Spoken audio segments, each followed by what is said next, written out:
Hey, welcome to episode 236 of Awkwardly Awesome Podcast. I'm your host, Jason Freeman, and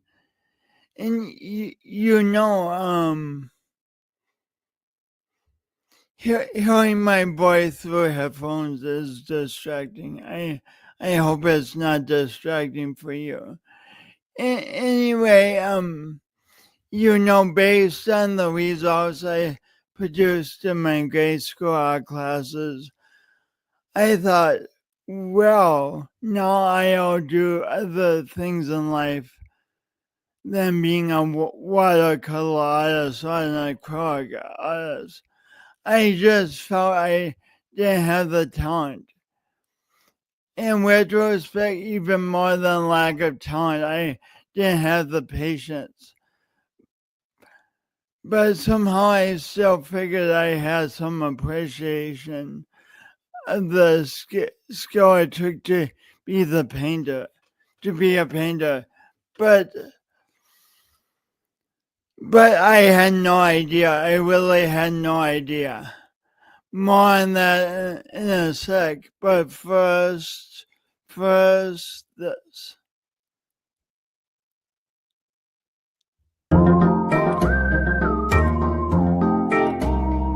Today's guest, Mecca Rutherford.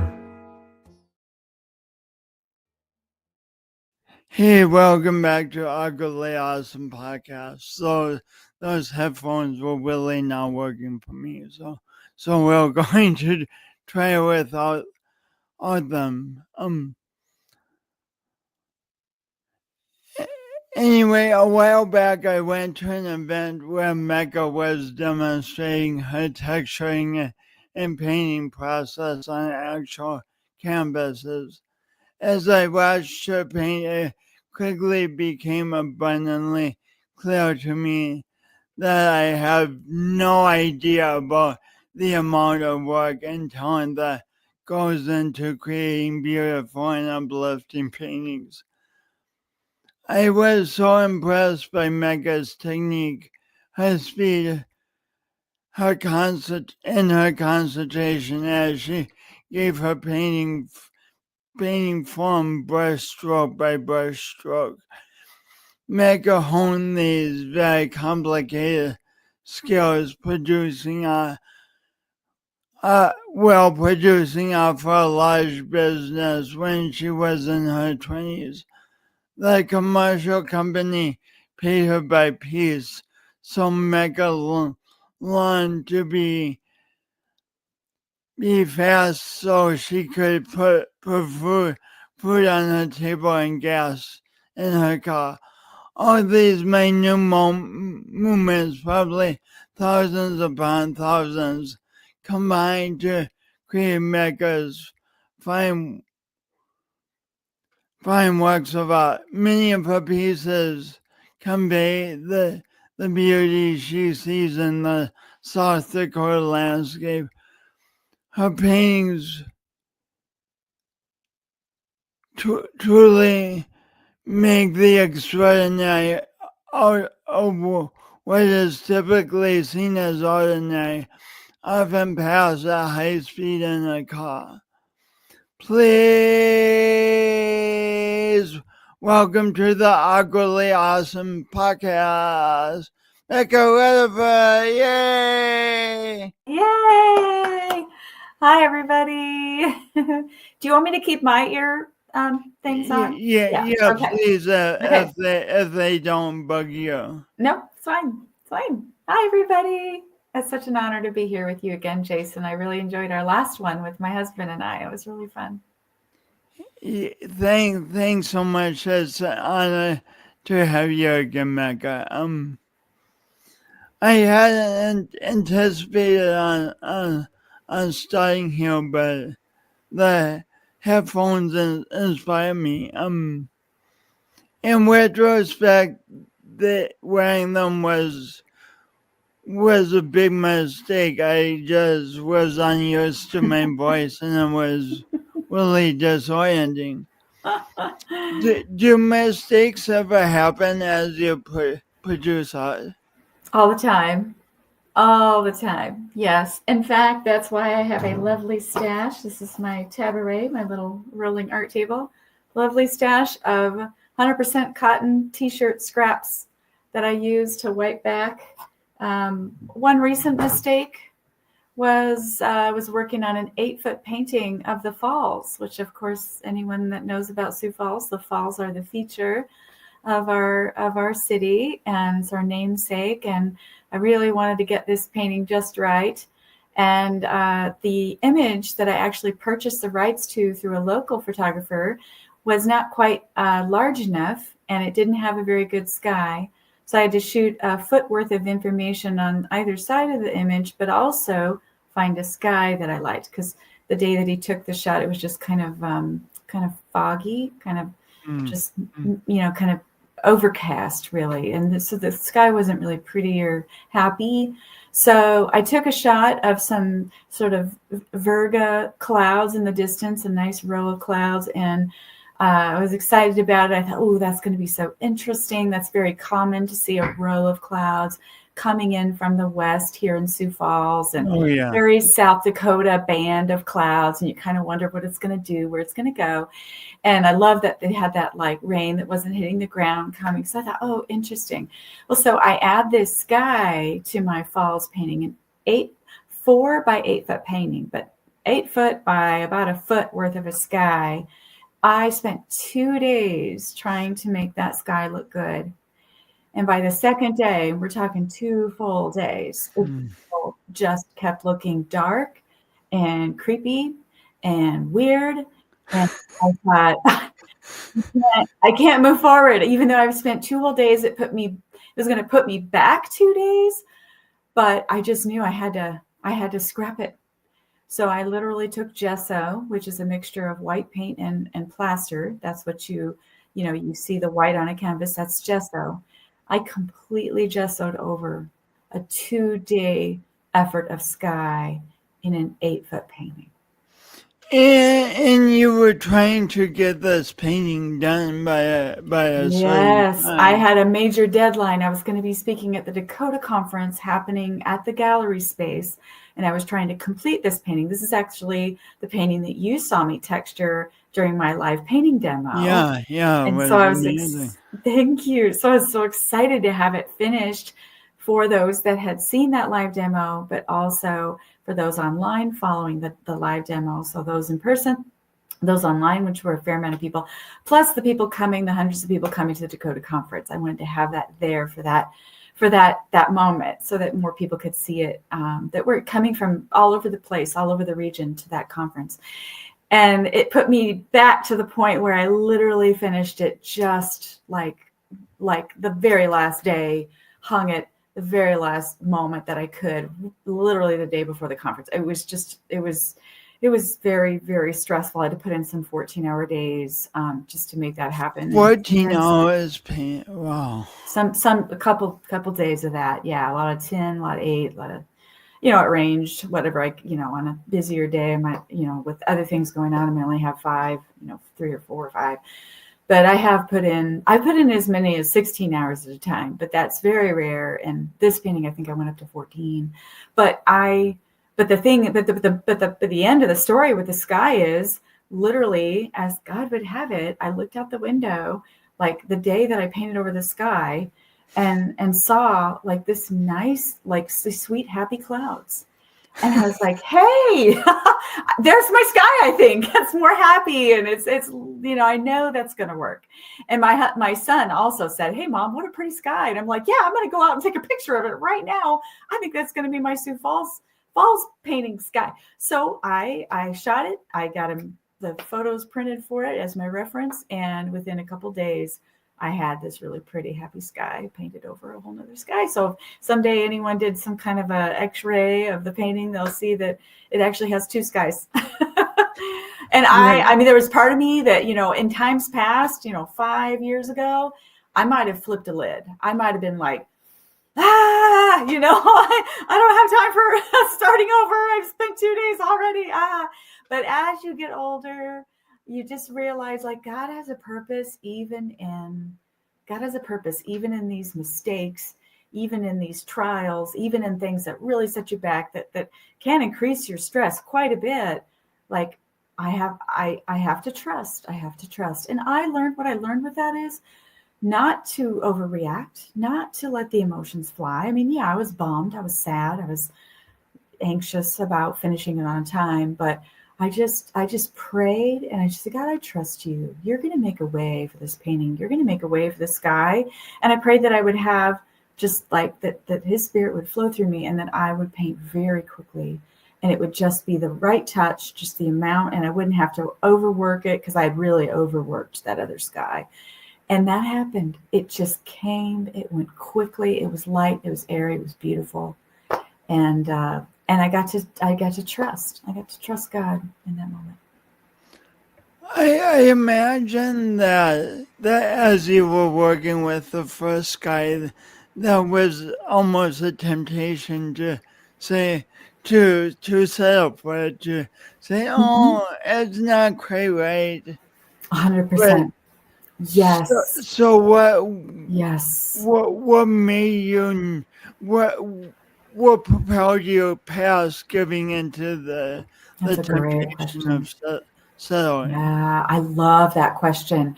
As I have grown as an artist, as I've been building my business, I have sort of made a promise to myself that nothing leaves my studio that I'm not pleased with. Even You made one a aspect. promise to yourself that nothing leaves your studio that you're not pleased with. Mm-hmm. I want to be able to see that painting in the future and just be happy. I want to see it and just delight in the work that I have created. I never want to be kind of like, I knew that it would put me under extreme pressure to completely take that sky off and completely start over. However, and I knew that in that moment, for that week preceding the Dakota conference where I was trying to land the painting, I knew it would cause a great deal of stress in that week. But I also knew by going back and doing the hard thing, letting go of the mistake and starting over, I knew that for the rest of my life, I would have joy and delight knowing I made the right choice about that sky. So you made this promise to yourself that nothing leaves your studio that you're not happy with. Mm-hmm. How do you differentiate being happy with something from? Mm-hmm. I mean, some people might hear that and go, "Nothing will leave my workspace that's not absolutely perfect." How Right. do you differentiate happy with from being absolutely 100% perfect? That is a fabulous question. And there is where the people in my life come in. We are not designed to be lone rangers. We're actually designed to be in community. And We are not designed to be lone rangers. We're not. We're designed for community. And I think all of us know when we get too isolated, spent too much time just, scrolling through our screens, not enough time with real face-to-face people, we feel that. We feel that sense of like emptiness, loneliness, and meaninglessness. And so in my life, I have my husband and I have my 2 kids. And my husband especially, he is an average Joe. He is not an artist at all. And he is my best critic because he has fresh eyes to see, for one thing. He hasn't been looking at the painting all day. But he's also just a regular guy. And so I can, as the artist, I can be overly picky, right? And I can aim towards perfection. But actually, perfection is not possible by me. But good enough and beautiful enough and pleasing enough and not awkward awkward in a good way. Awkward in a bad way. not like what's going on there in that spot on the painting. Like what's going on with that sky? That's kind of creepy, And so I actually asked my husband, I asked my son, I asked them, what do you think? And yeah, my son was like, yeah, Mom, I don't know. This guy's not working. I'm like, okay, you just backed up what I'm feeling. So I have backup. And when I'm kind of on the fence about something, I'm like, I think it's kind of working, but I'm not sure. My husband's like, I think it looks great. You're good. Then I can release it, because it isn't about being perfect. And I can get to the point where I don't see it anymore. And so sometimes I'll have to flip the canvas upside down to see it fresh. But my husband is that final judge. And he and my son both, I had asked about the sky, and they're like, so that was my, like, okay, I'm painting it over.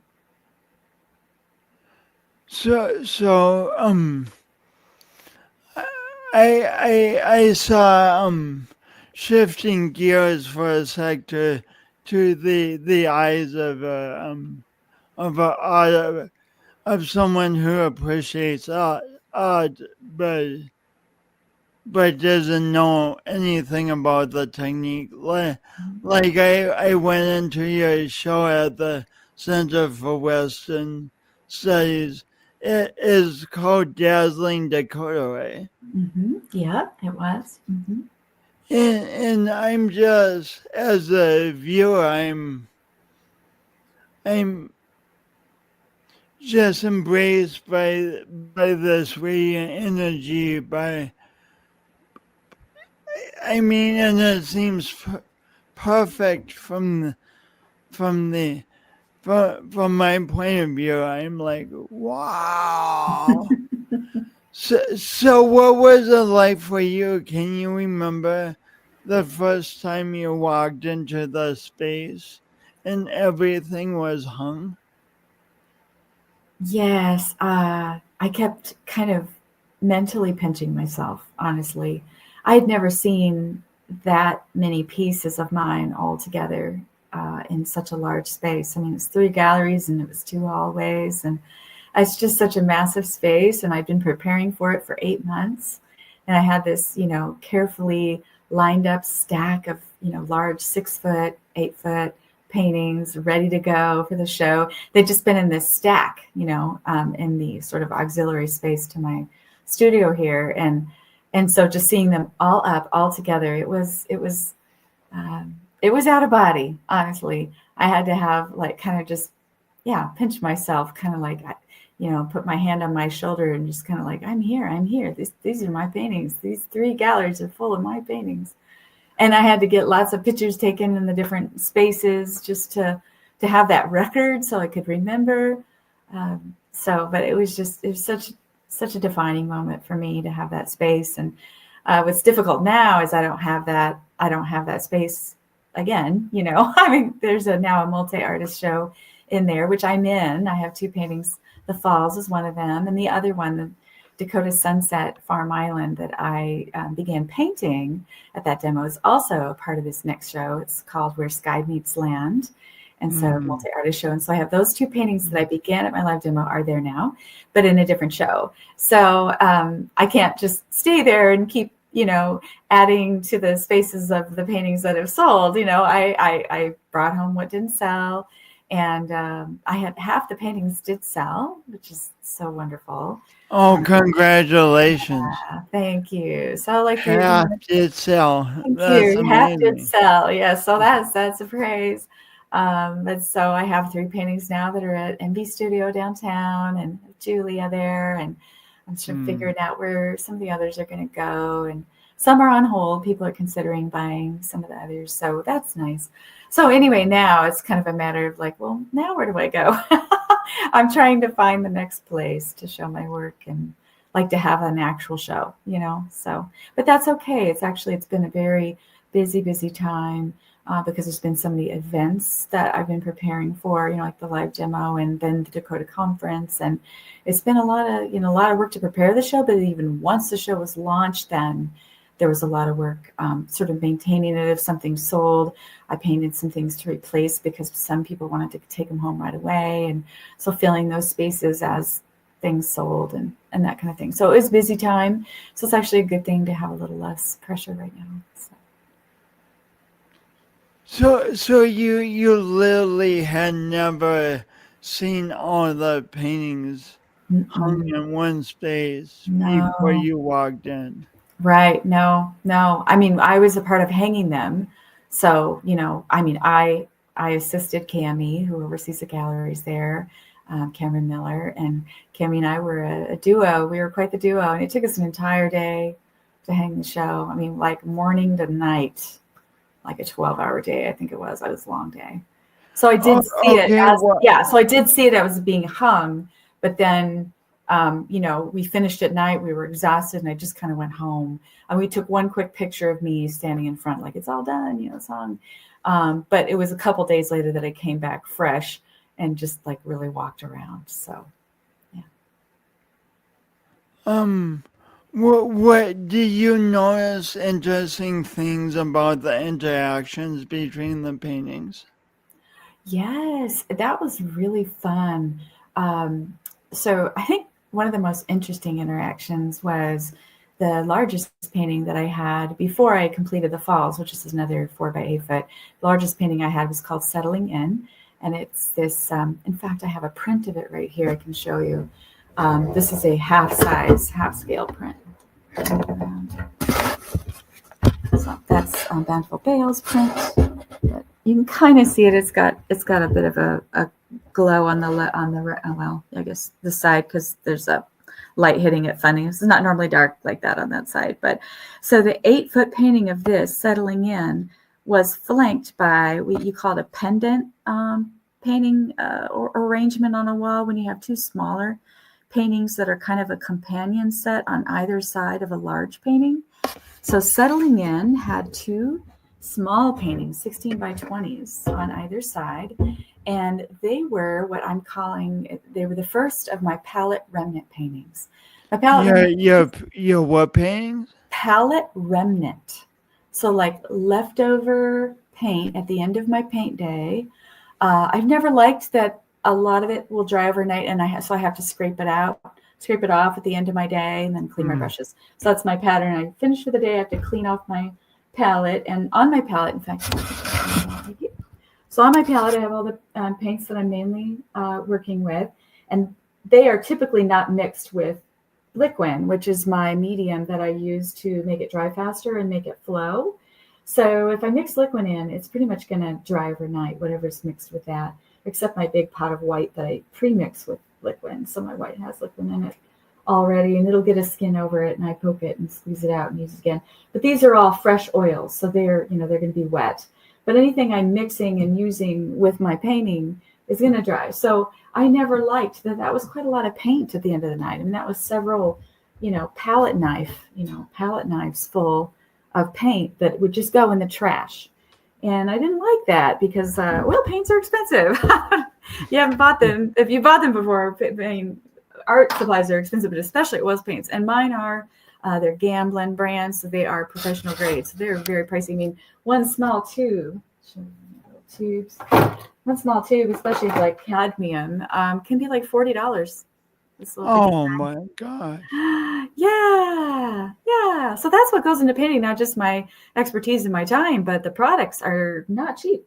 Some of them are, 15, but, some are 40, the little ones, So my palette remnant idea came about. I had a whole stack of small canvases, and I was working, beginning to build this large dazzling Dakota show. And I had this idea. I'm like, I'm just throwing all these excess paint at the end of the day away. Why don't I just pop it on a little spare canvas? So I just built up, and I can kind of show you this one's probably the most built. So I had this idea that these are the current palette remnant paintings that I'm working on. So at the end of the day, I take my colors and I just unload them, and it just whether I'm cleaning off my brushes onto the canvas, or I'm using the palette knife to clean off, or even my scrapers to clean off my palette, and then I put it onto the canvas. So you can see kind of how much texture. A lot of texture. Really getting on there.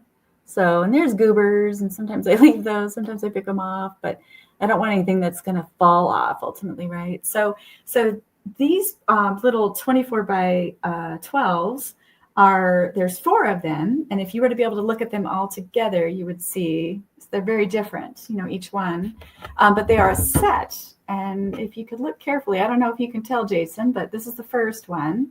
That's the next one. Here's the third one. Look, think of the colors. And then here is the fourth one. So think of the colors that I've got going on. Can you tell what the set of 4 is reflecting?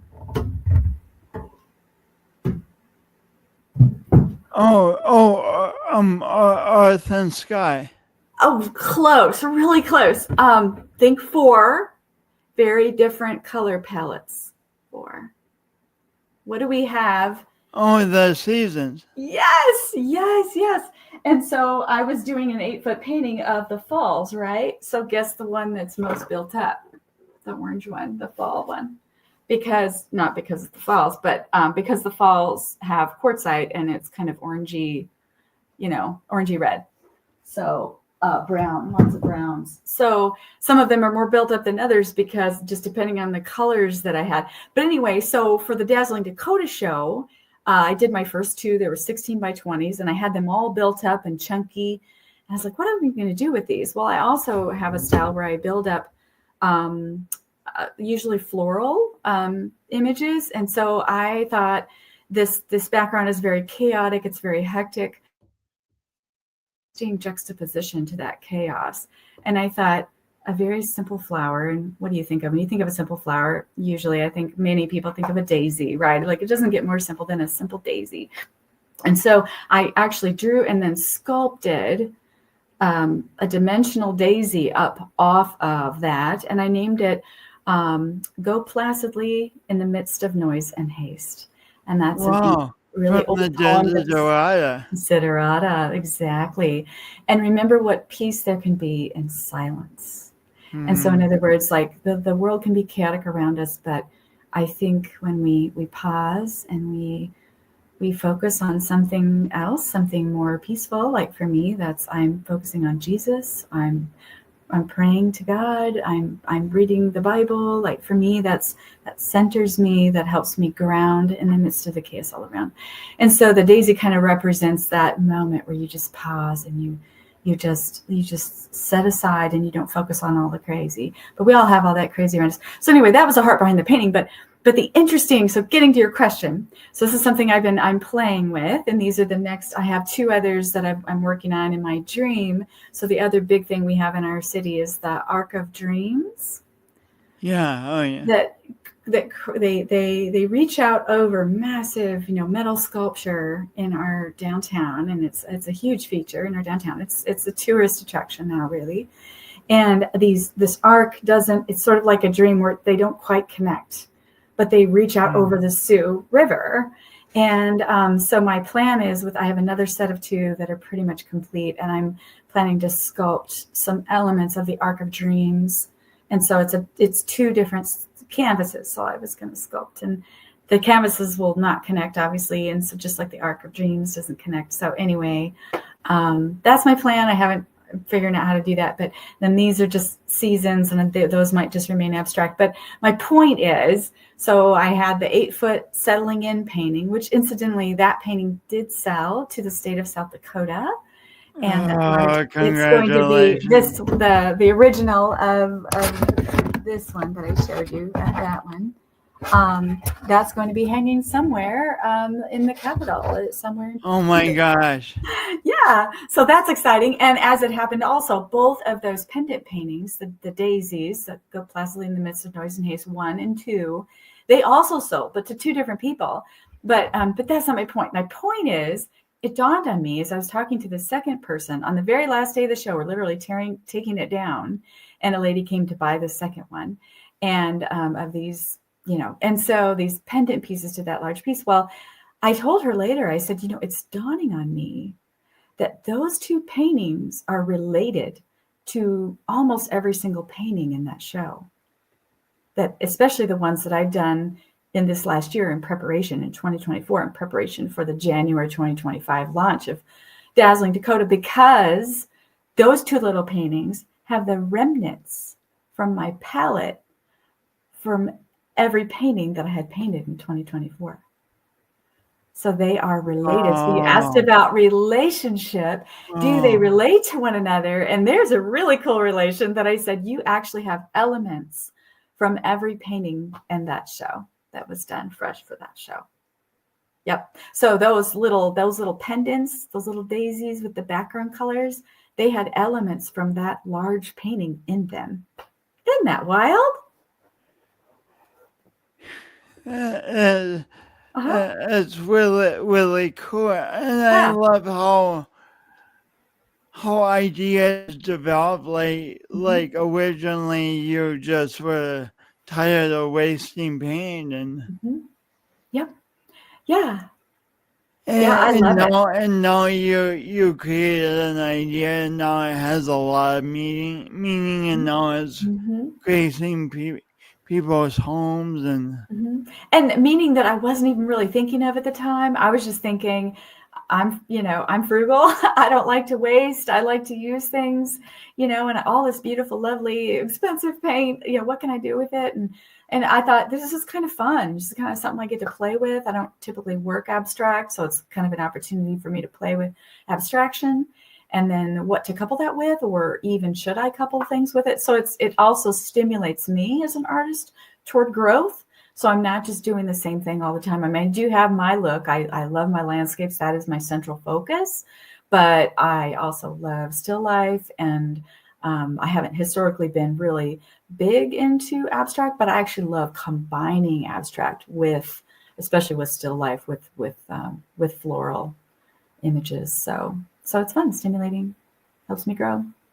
So speaking of landscapes, like you're surrounded whenever you go for a walk or go for a drive in the country, you're surrounded by endless possible landscape, endless subject matter. How do you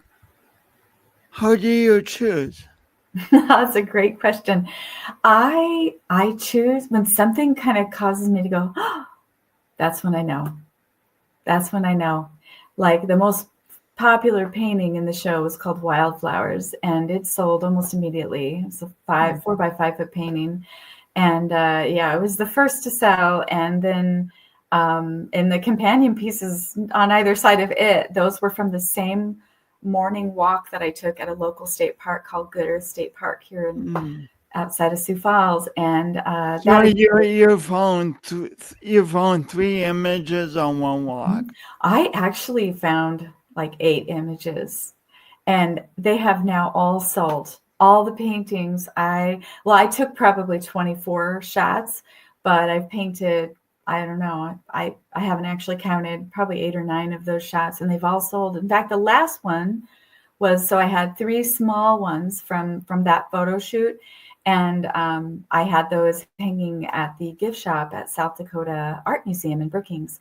And the last one just sold to Senator John Thune, and it's going to be hanging in his office in Washington, D.C. Oh my gosh. It is heading to Washington, D.C. And that's all from, it was a foggy morning in the summer, which is kind of unusual. So we had, that real mysterious lighting and soft, like distance landscape. But we also still had all the flowers, from the summertime. So you had all the fresh flowers and really a lot of them weeds even, in that wildflowers. I mean, it is wildflowers, but I mean, it's a lot of thistle, right? It's a lot of stuff that maybe they don't even want there in their park, but they're still pretty.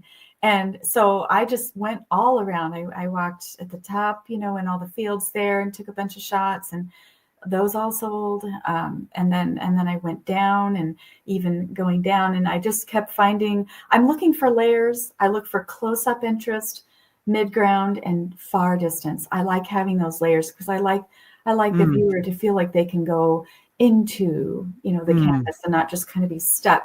I've been doing this long enough to know that if you get interested in grass blades and you do a large painting of just grass blades, somebody's going to feel really small and kind of like they're in a jail of grass, but I'm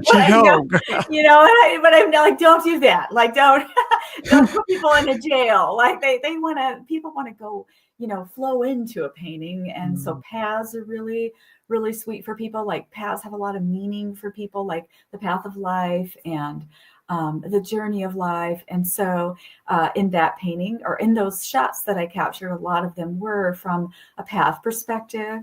Some of them weren't, but many of them were. And I had the comments from a lot of people that the paths were especially meaningful to them, but also Good Earth is especially meaningful.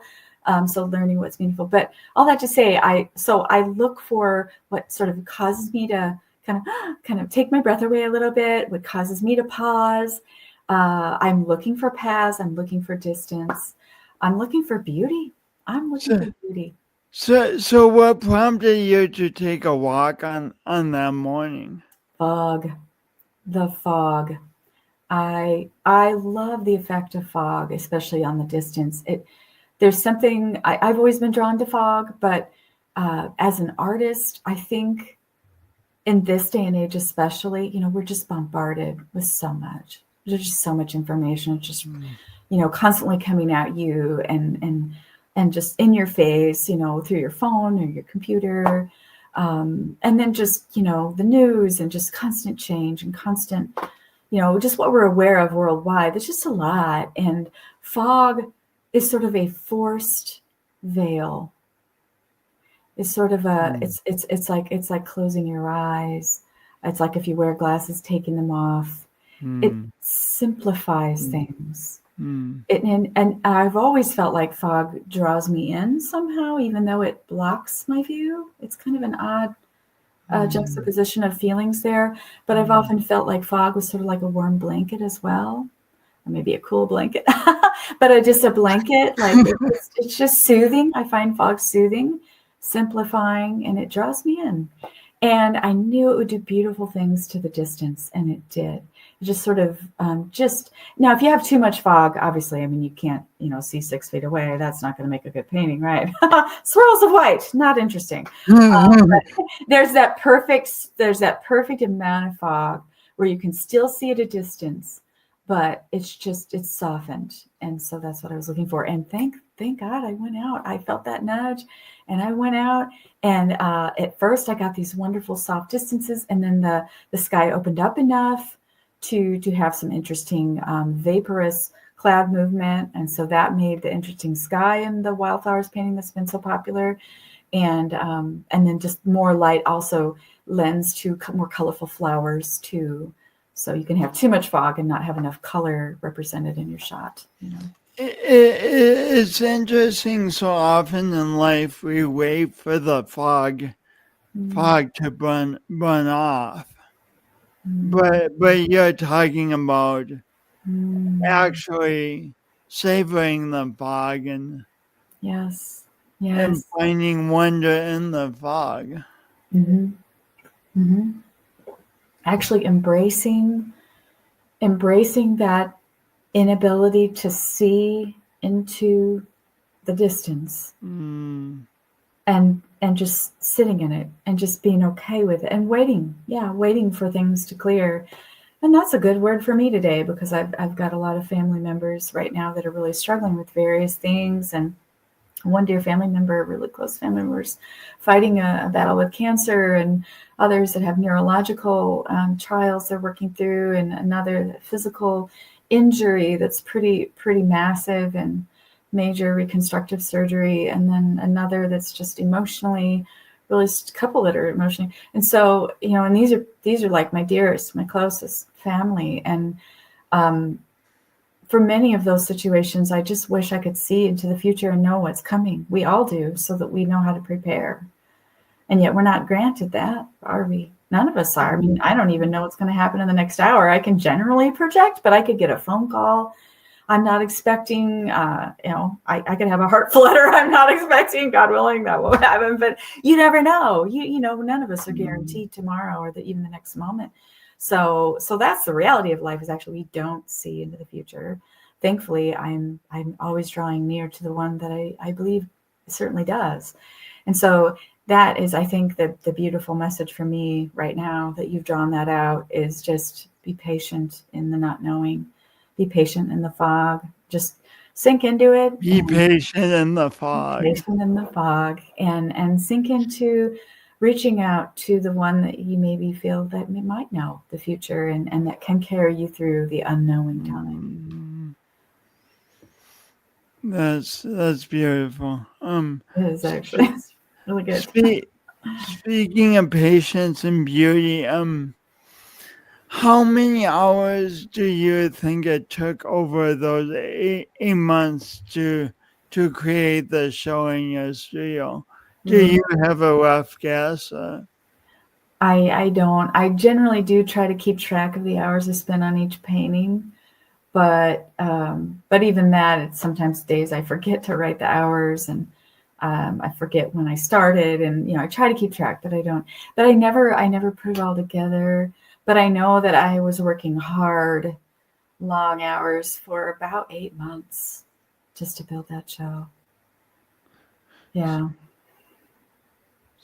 So that took a tremendous amount of patience to be able to have that experience of Yes. walking into the gallery and seeing Yes. your Yes. paintings hung. Yeah. Took tremendous amount. Basically a year's worth of work, because some of the work was, from several months of work from 2023, the year previous, that were carried over that weren't brand new pieces for the show. And so if you put it all together, it's about a year's worth of work for one show. Thankfully, it was showing for 4 months. So that was nice. It made good use of all that work. But yes, I mean, yeah, it's many, many, many hours. And I had to, I had a vision for all the paintings I would need to fill those spaces. And in the end, the final 2 months, it was just Mac out. It was full tilt for like 2 months, because I knew, okay, I really want to get this one done and that one done and this one, and those are going to go on that wall together, so I need these two to flank that. And, so I was strategizing, and it was really the final 2 months was a big push and working really long hours. I literally finished one. It just dried like the day after the show, we got the show hung. I was able to get it up before it opened on Monday. So the final painting. Okay. How do you? So you did a really intense 2 months. How do you take care of your body as a painter so you can? And I only know to ask that from watching a live demo. Yeah, it's very physical, right? It's very physical. Actually, in some ways, the physicality of my job is a benefit, because our bodies are actually not meant to be just sitting like in a chair in front of a computer, hunched over, like so many people are. And like I am when I'm doing the business side of my things, I'm also sitting in front of my computer. But I'm so thankful that most of my day I'm up and I'm moving. So there's some benefit to that. But where I take the greatest hit is my shoulder and my neck, especially with my right arm, because I'll be at the most I'd be, and this is extreme, doing 14-hour. That'd be the extreme. I only did that a few times, especially for the falls, landing that painting in time for the conference. But yeah, this just holding this up, this just gets all cinched up, and it can. Is it all with your right hand, or can you use your left hand? Yeah, I can use my left hand for a few things, but like the larger, more specific stuff, not really. I don't. I am definitely. I think I was born left-handed, but in the 70s, they didn't think that was a good idea for kids, so they switched me to my right. So I think I'm naturally left-handed, but I'm right-handed. So in practice, but my left hand is holding auxiliary brushes. So if I'm going back and forth between lights and darks, and then also my reference, so I can have as many as eight brushes in my left hand with my reference. So your left hand is my left hand's working too, and often up, but it's the right that takes the biggest hit. So I learned how to release. I do myofascial release on my neck and my back, but exercise, and very light. I love to exercise, but I don't have a lot of time, because I'm also still a mom and a wife, and I have other responsibilities besides my business. I have another small business that I run alongside this, because even with my two businesses, I'd probably, even with those sales, I probably couldn't support even just myself, like on my income as an artist. You're not like you're not making an arm, and I'm not making a great income at this point in my life. So I'm working really hard, trying to, I also have to juggle this other small business to help, make our ends meet as a family. And so it's just a lot. It's a lot. And, a son about to launch to college and a daughter in the middle of high school, and they still need you. They need you differently than when they're little, but they still need you. So I'm in the midst of all that. So I do, but I try to work out 3 days a week. I have just fast walk on a treadmill for half an hour. And then I just do something for arms, something for core, and something for legs. And it's just that simple. And it's just sort of high intensity interval training kind of exercises, HIIT exercises. And that, I think I do planks for my core every time. I think that really helps keeping my core strong, because, that's the center of everything I'm doing. And the fact that I have been working larger paintings is actually beneficial to my body, because I'm moving around a lot and I'm not seated. It's the smaller paintings where it's high detail and I might be seated for hours at a time that can actually cause a little more trouble. But I do know release, and I've taught my husband release. So, but I am like an athlete. People ask me, well, the biggest question people often ask me, well, how long did that take you?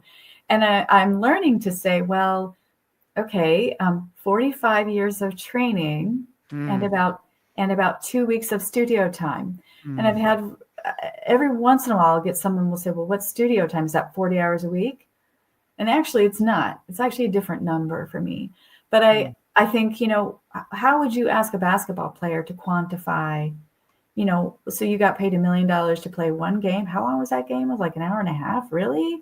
But it's the skill that they have cultivated and the practice that they have put in, the years and years of cultivating that skill to be a pro ball player of some kind, to be able to play at that level for 2 hours. So what you saw when I did my live demo, it's not just like, I'm painting. It's like, I'm like an athlete doing what I do. So my hours, I would quantify them a little differently than just sort of 10 key in it. It's a little different. So anyway, yeah. It's such a good point. So often we see the thing, like we see the sporting event, and we're like, oh, that kind of was easy and fast. That only took them an hour or an hour and a half, but that's 45 years of work to get to that hour and a half. Exactly. And I'm only able to paint as fast as I'm able to paint because of all the hours I've clocked at an easel. Who nurtured your love for art when you were a little kid? Well, honestly, I always was dazzled by what I saw. And it wasn't until 5th grade that I learned that I actually am nearsighted, that I don't see properly at a distance. And so it wasn't until I was 10 that I put on my first pair of glasses and learned that you're supposed to be able to see individual leaves on trees. Wow. So you saw life more impressionistically. I did. And maybe that's why the fog is somehow comforting to me, because that's probably how I saw the world for the first 10 years of my life. It wasn't until I was in 5th grade and I was doing this and I was in the front row and my teacher's like, I think you might want to take Mecca to the optometrist. I think she might need glasses. So I think, so when I was little, even though clearly I had a disability there with my sight, but didn't know it, that wasn't being corrected. The light, the colors, just the intricate details of simple things like flowers, even the tiniest flower, because I could see up close really well. Even the tiniest flowers I would take. And maybe that's why I could see detail and was so enthralled by detail, because I could only, especially with flowers, because that's detail that I could see, but I couldn't see detail at a distance, right? So I always took real special attention to flowers, but I didn't realize that that's why. But I mean, just the arrangement of the petals, the way the color spreads out, and like pansies. I mean, pansies are incredibly beautiful. I mean, I don't look at them and go, wow, I love that. That's not my favorite flower. I love roses. But pansies are so intricately designed. The color balance and the pattern balance of the different, like not all each petal is, there's balancing colors. There's like 2 petals, and then there's like 3 on the bottom, and then there's these inner things, and each has different layers. So just noticing the patterns and the color balance, like there might be a big part of like dark purple, but in the bottom it'll be lavender with a touch of dark purple that ties in. I mean, the unique design. Next time you get a chance to look at a pansy, just spend some time. It's incredible. So just taking delight in little things. I just from childhood was always noticing the detail of little things, little patterns and things like flowers, and also just the way light hits things. I was enthralled with, when you see a ray of light coming into your house and you can see all the little floating dust, moving. I would with, like blowing the dust and seeing it go, little things like that. I just was born with this attention to detail. And so that's where you were born with an attention to detail. I was born with that. Yep. That was just in me. And I remember just taking delight and especially love the fall, because we had a gumball tree in our front yard. This was in Southern Illinois. And the gumball trees, it's in the maple family, they turn colors all throughout the fall. So they may start like going from green to kind of yellow to then orange to red to maroon to purple. They have all the colors in the one tree. And my bedroom for many years when I was growing up was like the 2 windows facing this tree, and the light would hit the leaves and it would reflect all those colors into my room. And I also grew up Roman Catholic, and my church had these amazing stained glass windows. So I loved seeing the way the light would come in through the colors. And I used to love to sit in that light. And I used to believe that when I sat in that colored light, that God was on me, like the light was God, present with me. And so I had this, like from childhood, real connection to the beauty of light and to the beauty of the world, and felt that as a love note from God to me. I always connected the beauty that I saw, that I delighted in, with a creator who created that beauty for me, to bless me, to make me happy. And so I think that's where it began. And then I had grandparents they were just not wealthy at all. And they were just humble, just everyday folks. And then I had another set, my dad's parents, who were very wealthy, and they had a mansion, and they lived just a half mile from our house. And so I spent a lot of time there at holidays, and they collected art.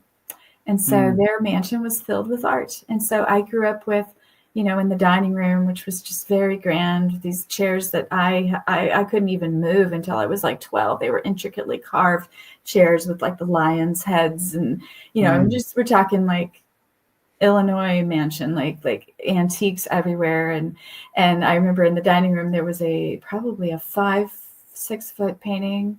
Probably a 5 foot painting with an ornate frame that's about this, this wide, with lighting. They had lighting on all their paintings, but this painting was of these 2 Italian monks cooking in their kitchen, and feeding each other, giving each other spaghetti.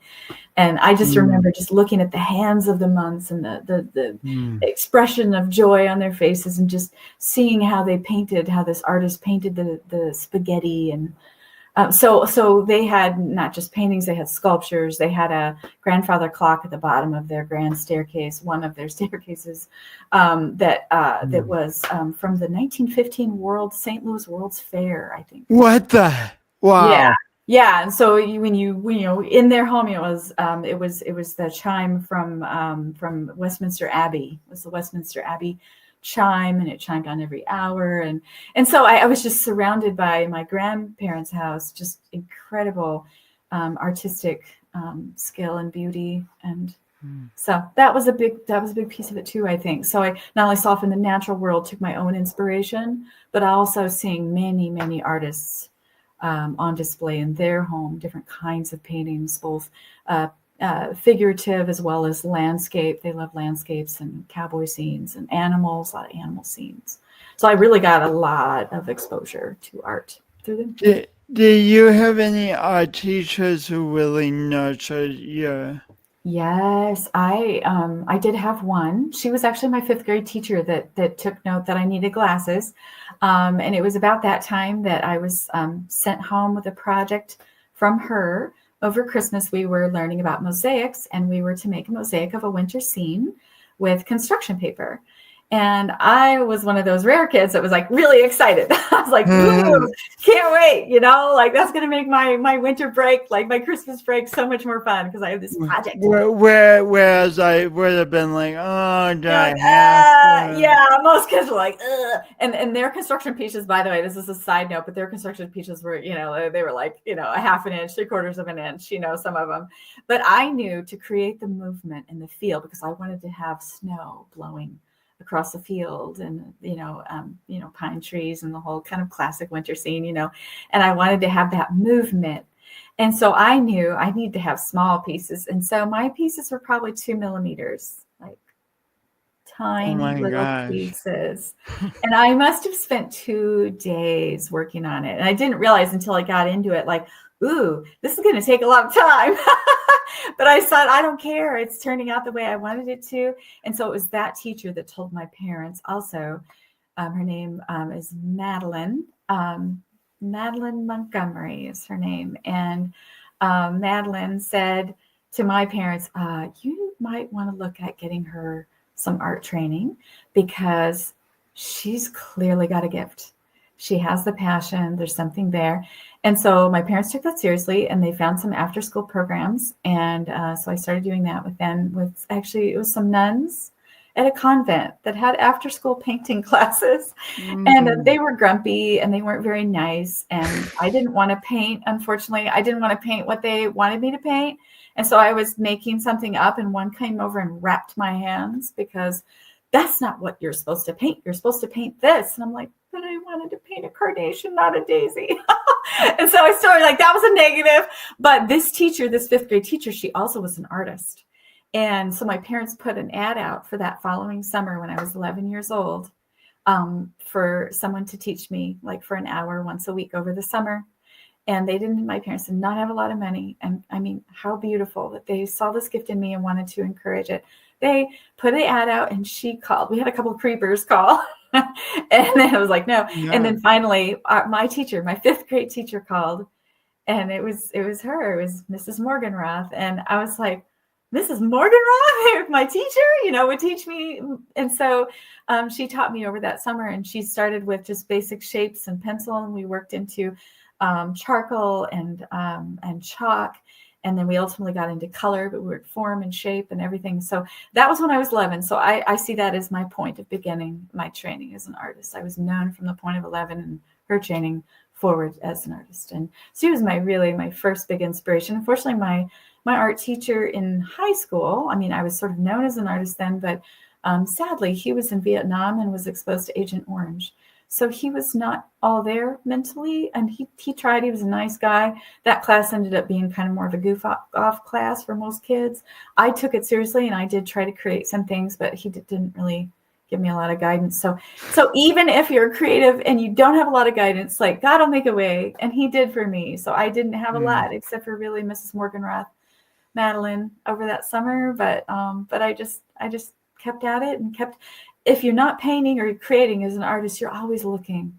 And so even though I didn't have someone training me from then forward necessarily, I had a lot of breaks where I didn't have any training.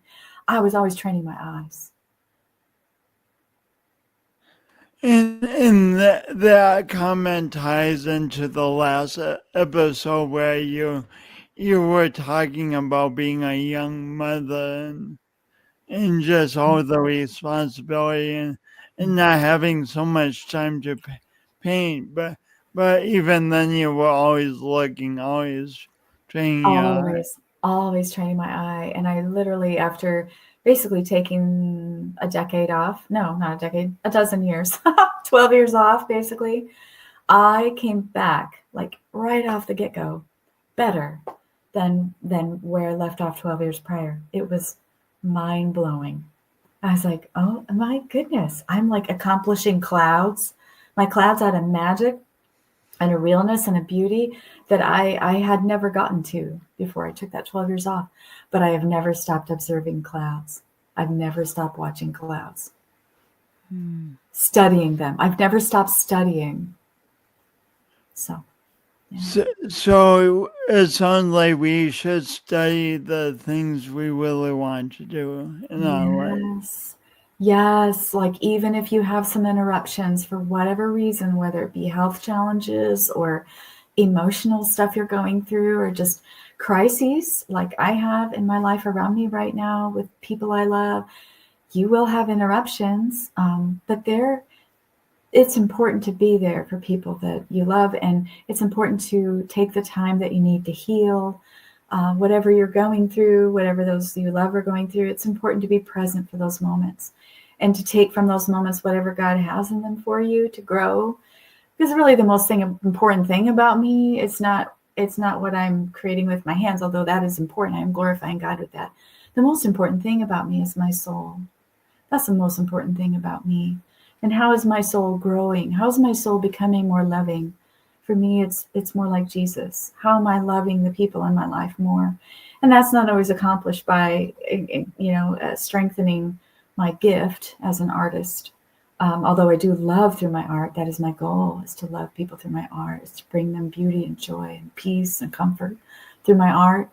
Absolutely. But who I am as my soul is strengthened, when I come back to the good work that God's given to me as an artist, I'm actually able to love more. When my soul capacity is deepened and broadened through trials, I actually I have found that also makes me a better painter. I also find that somehow the love flows better through my paintings because of those trials that I've gone through, if I'm allowing them to draw me nearer to God. That's profound. That's profound.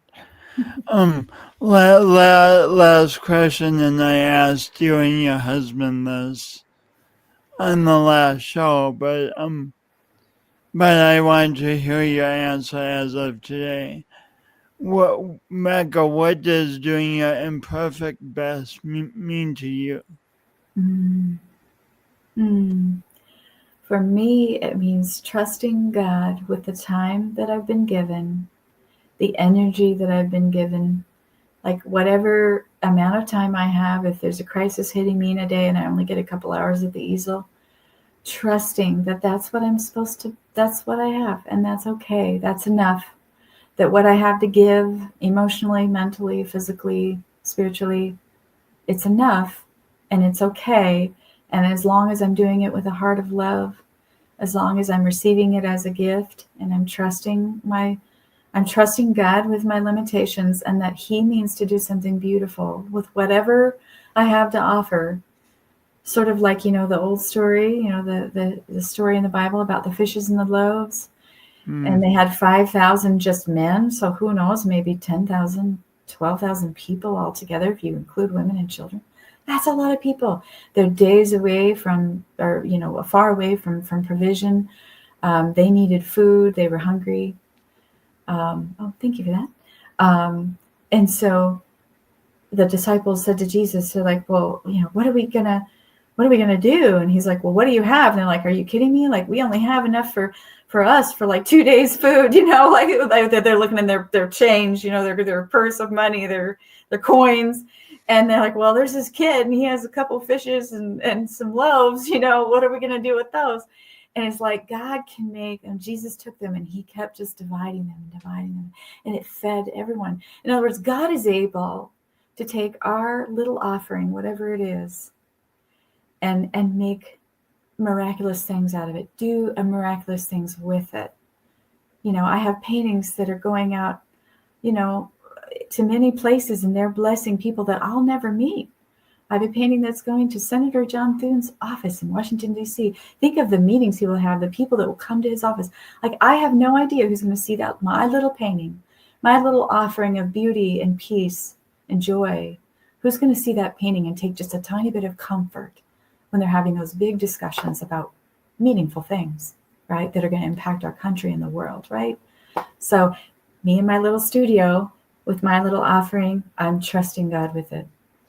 And not not only in your lifetime, I think of being in the National Studio, a national Right. gallery at the Smithsonian as a kid, and seeing Rembrandts Hmm. and seeing Impressionists and being like, just finding one. I mean, they were dazzling me, and they Sure. had lived hundreds of years. Right. They Right. had painted hundreds of years ago. Uh-huh, exactly. Yes. And that's part of why I try not to let anything leave my studio that I'm not really happy with, because I don't know the future, and I'm really hoping that my paintings won't end up in the Goodwill Mm. someday. That they will be cherished for generations to come. So, yes, exactly. You never know. Well, thank you so much for your attention to your craft, Mecca, for your patience, for creating beauty, and for letting that beauty ripple out and out and out beyond anything you can see. You're welcome. And thank you for being here with me. If people watching want to see more of your art, megafineart.com. Yeah. And I have a And newsletter. They can sign up for and get, like, I try to do it once a month. Sometimes it's every other month, but um, I have behind the scenes and all my current work in those emails. So e-newsletters. Anyway, so through that you can join those and see recent work. sounds great. Mega, please, I'm going to finish the podcast, but Okay. please stay on. It Okay. takes a while for things to upload. Okay. All right. So, Bye, everybody. do you have any last words of joy, or counsel for Oh, people? I think just really trusting God. For me, it's just a matter of just trusting God with whatever you have to give in the day. And don't beat up on yourself for feeling like you don't have the energy, or you're too tired, or you're going through something even emotionally and you just feel like you don't have the bandwidth to do what all you wish you could do. I mean, we all have a wish list, right? And that's there for a reason. It can be a goal, but I think just embrace what is, and don't beat yourself up over or feel bad about what isn't or what you wish was. Just embrace what is and do the best you can to love through it, to love yourself through it, to love God through it, if you love God, and to love others through your season, wherever you are. Just acceptance, I think, acceptance and embrace of where you are, and making the most of it. When you can't paint, whatever your paint is for you, study with your eyes. When you can't paint, study. Great, Mm-hmm. wonderful words. Mm-hmm. Wonderful words. Thanks so much for being on again, Mecca. You're welcome, Jason. Mm, and thank all of you for tuning in, whether you're watching this live or watching this 20 years or 50 years from now. Thank you. And thanks for being you. Tune in next week for another episode of Awkwardly Awesome Podcast. Unless it's like 200 years from now, and then I probably won't be making any more episodes. Right, me neither. So if that's the case, tune into something else that fills you with joy. And Amen. thanks for being you. Bye. Bye.